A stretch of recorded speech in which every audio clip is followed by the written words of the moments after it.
Hello, and welcome to the Tie Show for April 26, 2020, where today we'll kind of recap a little bit of everything that happened this week. Well, we had some events going on along with the Last Dance episode 3 and 4, which were incredible. And we also had an iRacing event at Talladega today, which I will recap. And we also had our first professional sporting event in the state of Oklahoma as PBR was live in Guthrie. So we'll recap that just a little bit, talk about all the news from this week. And that's the plan. We'll talk about the draft a little bit more, but let's get into it. So, as we were talking yesterday, my big winner of the draft, of course, is the Cowboys. I think the CD Lamb pick was incredible. I see there's some Cowboy fans out there saying that they wasted the pick. They should have gone with defense, and it's not going to help the team at all of them getting CD Lamb. I think they did good enough taking defense later on in the draft to get the best player there. I think if they would have reached for a corner at that, or they would have reached for a corner at that point, if they had taken a corner, and Kavion Chasson was just not as good as CD Lamb in that spot, and they needed another wide receiver beside Amari Cooper. And I feel like CD is the number one wide receiver in this draft class, as I've said multiple times. So I think it was a complete steal for the Cowboys. I also love their pick of Reggie Robinson from Tulsa. He could play safety for him. Uh, Young Diggs out of Alabama, the corner was a really good pickup. They got a center out of Wisconsin who was really good. Defensive end out of Utah, which fell to them too. I felt like the Cowboys draft was incredible. The Kenneth Murray pick to the Chargers, of course, I'm a big fan of because of being a Charger fan and being an OU fan. I think that Kenneth Murray slides into that defense really well for us. Neville Gallimore also to the Cowboys. I loved that pickup for them.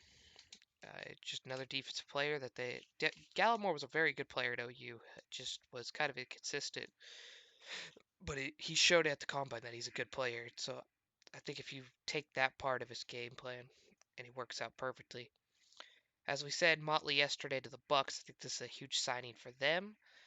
And AJ Green to Cleveland, which I don't know how if he'll make the team or not. He'll be a special teams guy, uh, but it will be very interesting to see if they work. I know Lee Morris was still on the board. Let me check and see if he got signed real quick. He's been talking to the Lions. Undrafted free agents. But I mean, if you look at these guys who aren't some of the you wonder, why am I looking at undrafted players? Well, you have people like Blake Jarwin, who's the starting tight end now for the Cowboys, who just got paid to be. He was undrafted. Also, Kimad Silverland, a cornerback out of Oklahoma State, also got signed. He was a very good special teams guy for them, and he'll be that special teams for Seattle. That's all the big names out of Oklahoma that got signed. We'll still see what Lee Morris does. I know Lee Morris has been talking to Detroit, the Jets, and the Falcons. He'd been working out with Kyler Murray too, so there was rumors of him signing with Arizona. But we'll see where he ends up. He should get a contract somewhere. Um, but some other news: you had the Jaden Hazelwood injury, which I brought up a little bit, but we don't know if it's true or not yet. It's just been reported that Jaden Hazelwood tore his ACL doing an at-home workout, which is not good for the Sooners at all because he was the guy who was supposed to replace CeeDee Lamb. They've already lost one wide receiver, the transfer out of UCLA, Theo Howard, to a torn Achilles, so they just keep losing wide receivers. Theo Weiss and Trajan Bridges should step up. I mean, you still have Charleston Rambo, so there's two good. I mean, you have Rambo; he'll be your number one receiver next year for sure. But it'll be very interesting to see what happens now if this Jaden Hazelwood thing is true. Um, Also, we had Zach Henderson, former OU running back this week from the 70s, passed away.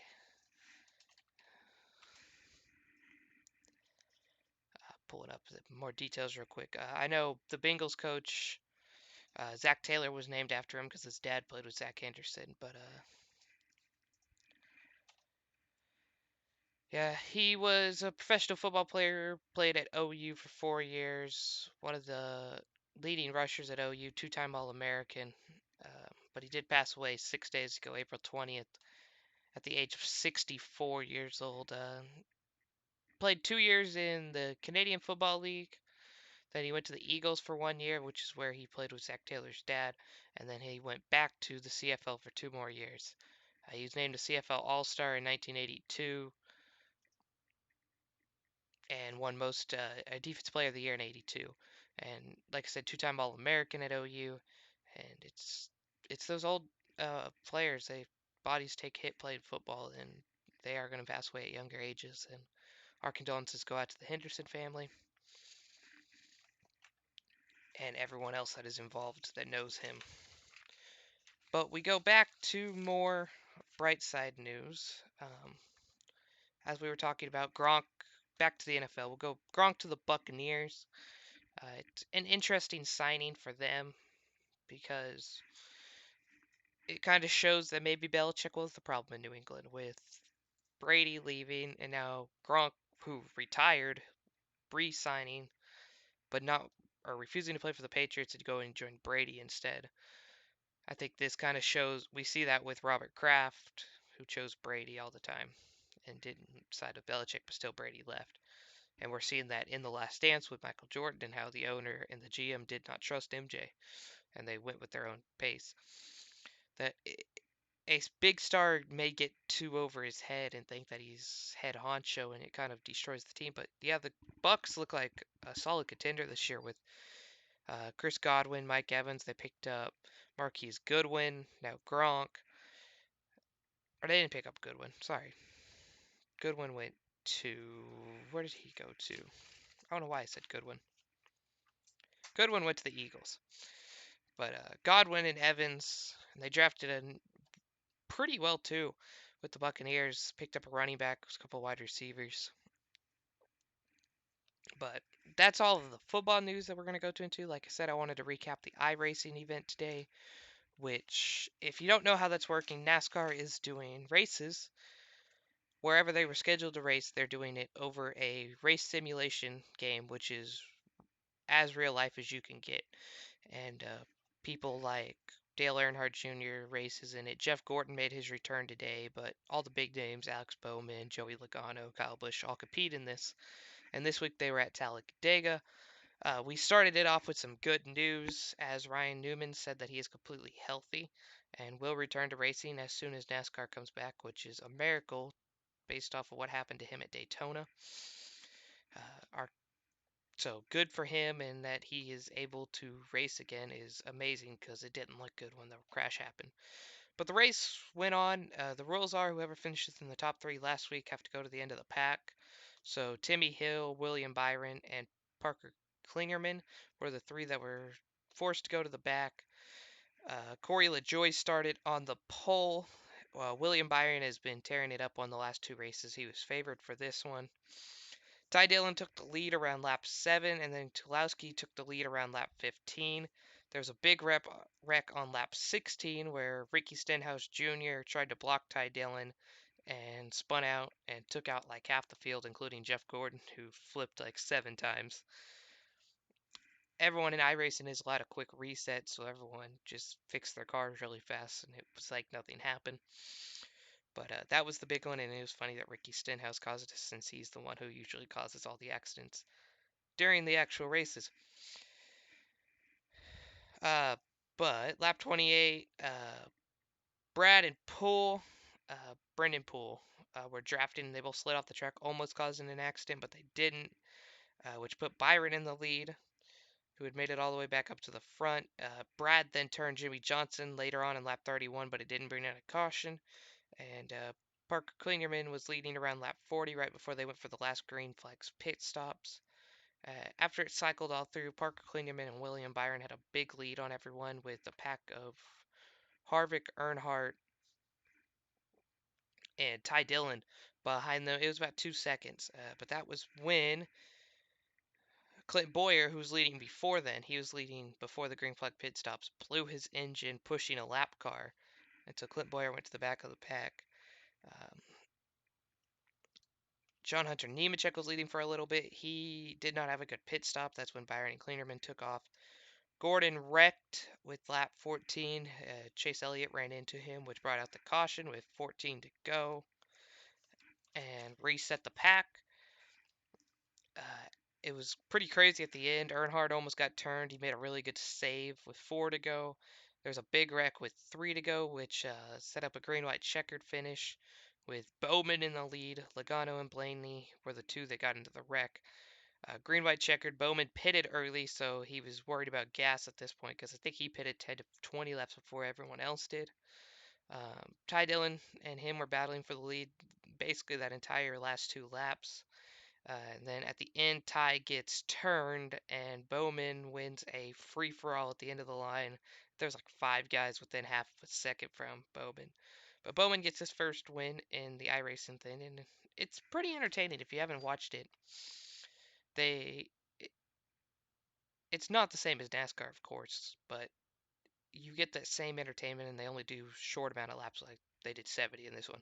So it's only like an hour and a half long. And the action is right there. The ending of that race had me on the edge of my seat because you had like 6 guys going for the win. And but yeah, Bowman gets the win.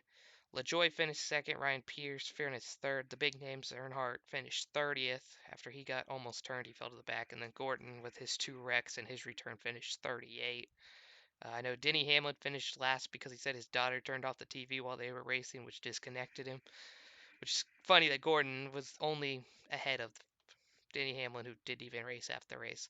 But next week they'll be at Dover, and I'll recap that at race 2 since it's kind of the only sporting events we have on right now. But all in all, fun race. If you haven't watched it, it's on every Sunday on Fox, and it's kind of entertaining to watch.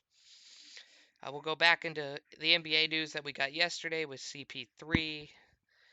Last week, with the media, talking about how the players needed at least 4 weeks to prepare for the season to start. They're just wanting to play, but they're going to need more than 2 to 3 weeks to prepare to get back into shape because most of them don't have gyms.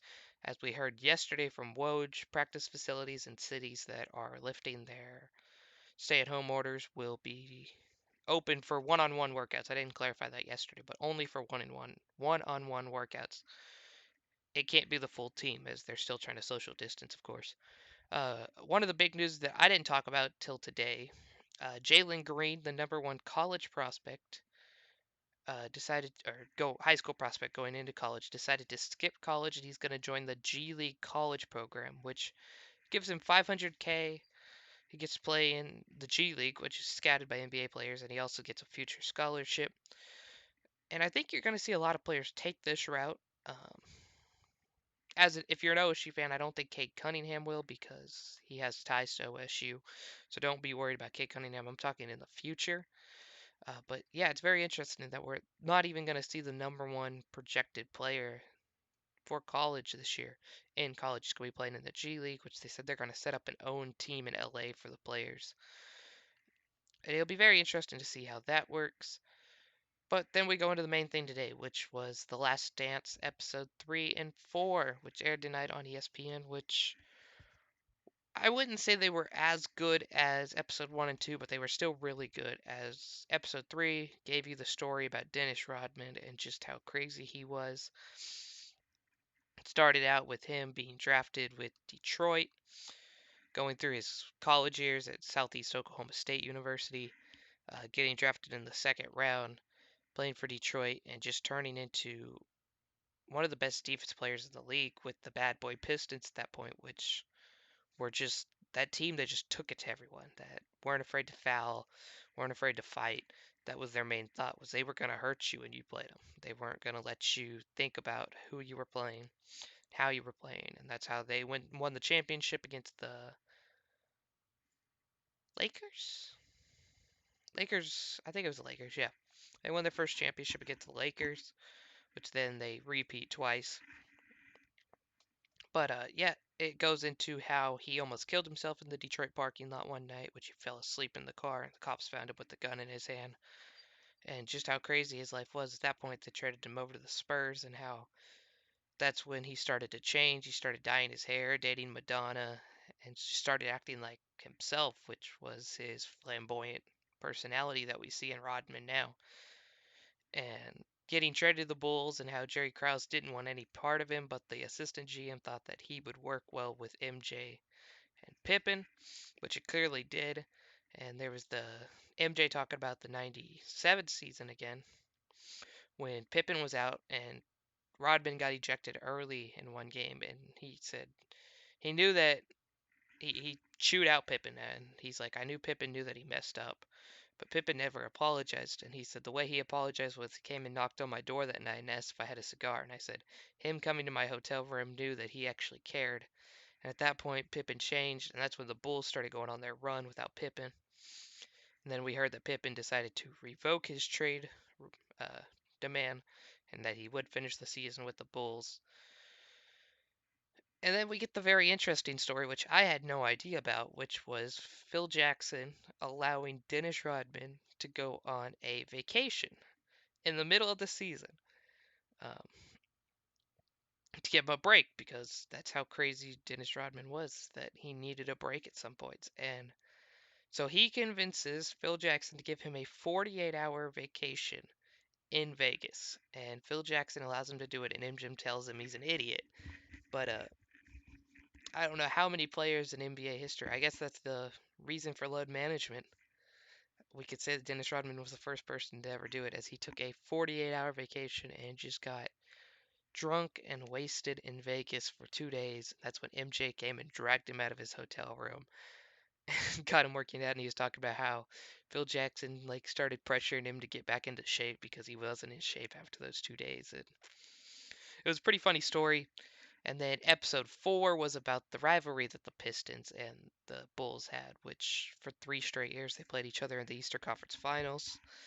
And the Pistons just got the best of MJ. They figured out how to stop him in '89, and that was using the Jordan rules, which was do not let him get in the air, uh, block him from the baseline, force him to shoot the mid range, and if he does go up for a layup, hit him hard.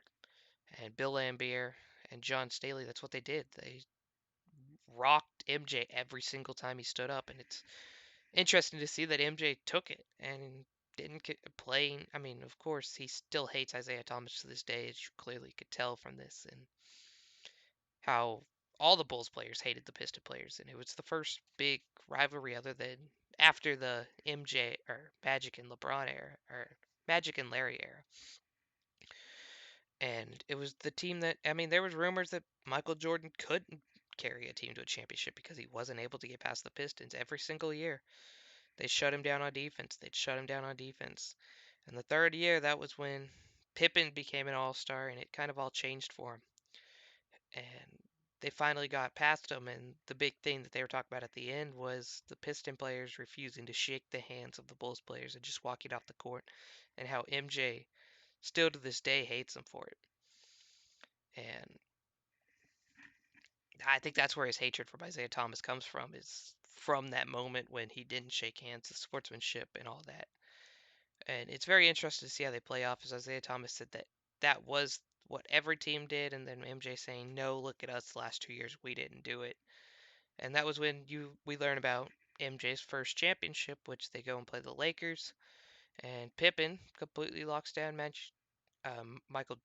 Magic Johnson, and they go on to win the championship that year. And in '91, which was the first Bulls championship.